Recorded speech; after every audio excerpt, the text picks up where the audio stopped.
Yeah, I started playing when I was a sophomore in high school. Me and Colt Miller and Jeff Dennis, who all basically we started Thrift Store Cowboys. We played in, I mean, it's basically the same band, but we had like 25 different names, you know, I had a different name for every show. Just really enjoyed it, and that's kind of, you know, once I graduated from high school, I kind of decided that's what I wanted to do, was play music. I catch your lips sealed in a smile. You gazing out since my heart skyward, tempting me all of the while. Now I don't feel praises, assurances keep me. We started in our first actual show as Thrift Store Cowboys started in December 19th, 1999. I've known Colt and Jeff since we were little kids, and kind of started, I was playing with them throughout high school. And then I guess my second semester at South Plains, this is where I met Amanda. And she basically, I told her we wanted her to play, and she said if I showed up to her Western Swing ensemble, and she would try it, and she didn't think I would show up, and I sat right in the front row, so I made sure she knew I was there. And then she started playing with us, and we've had 13 different drummers, so Tugboat's been our drummer for the longest now. He's been in the band for about 8 years. They were a band, you know, before I joined for 4 or 5 years already, you know, and they were super, super solid, and that's what drew me to them. And just for years, I wanted to play in the band because I loved how, you know, like how tight the arrangements were. But it tightened up even like to another degree, and that's what I loved about it, is that everything was just so polished. We've done multiple tours out the West Coast and East Coast, and up to Chicago, New York, Seattle, LA, all that stuff. So. Yeah, I mean, it's one of my favorite things to do, is just, you know, getting to go out there and play. And I love it. It's really difficult, and it's not really for the faint of heart. You know, if people out there, if you've never done it, you know, it seems very glamorous, and it's not. Everyone's like, man, that must be the most fun. It's like a vacation. It's not really as much, you know, vacation as it is you're sitting in a van for 6 hours at a time and then doing the same thing over and over and over every single day, you know. But you are getting to play music for people and, you know, get your sound out there. And so that's kind of the main thing that we wanted to do. I've heard a lot of people say things to us that, you know, that were very positive and very nice, as far as like, you know, helping them get involved.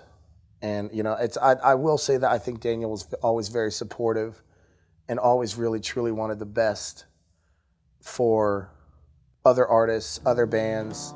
Working with, you know, KTXT back in the day, and when they were booking shows, and I mean, that was kind of, for me anyways, in my lifetime, that was kind of the pinnacle of Lubbock, the Lubbock music scene anyways. You know, they'd bring in these great bands and, you know, pack out Jake's. You know, everything is cyclical, and I've seen it go up and down and up and down, and it's, you know, it seems like there's more artists in town now than ever, which is a great thing. That's what you want. You know, you want your scene or whatever, you know, to build and grow, and I feel like it has been.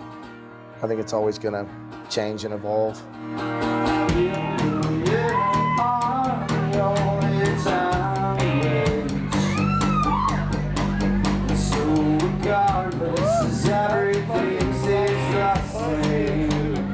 I'm moving to Knoxville, Tennessee, and everybody's getting older, and he's married now, he's got a kid, and he's got a pretty much full-time job.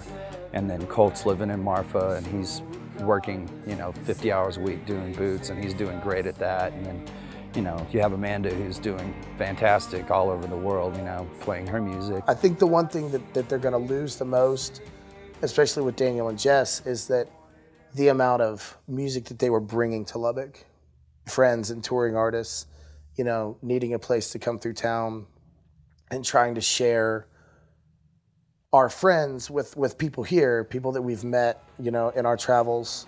But I think me and Dan will always, I think we'll always play together. Or Dan and I don't know, what's the what's grammatically correct?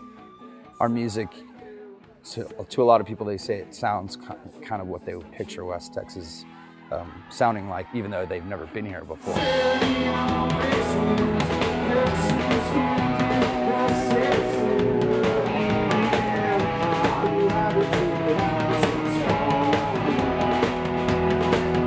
I'm looking forward to getting to play my music to, you know, a whole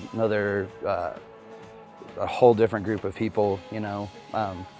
I've played here for so many years. I've lived here for 13 years and been playing the whole time, you know. So a lot of the people here have heard our songs hundreds of times, you know. So it'll be cool to get to play our music for a new audience, and it'll also be, I'm looking forward, there's lots of great musicians that I already know out there, so I'm really interested to, you know, try and work with some other musicians and try and start something new and everything. And then, like, of course, Amanda lives in Nashville, and so getting to be closer to her and Jason, and, you know, my main goal really is just to play as many shows as I possibly can, opening up for people and just trying to get my name out there and save up enough money where I can just record an album, either do it myself or, you know, we want to do it as a thrift store album. That would work too, but, you know, just trying to get out there and see what happens, you know. I mean, I think it'll just kind of bring a little bit of West Texas to East Tennessee, so.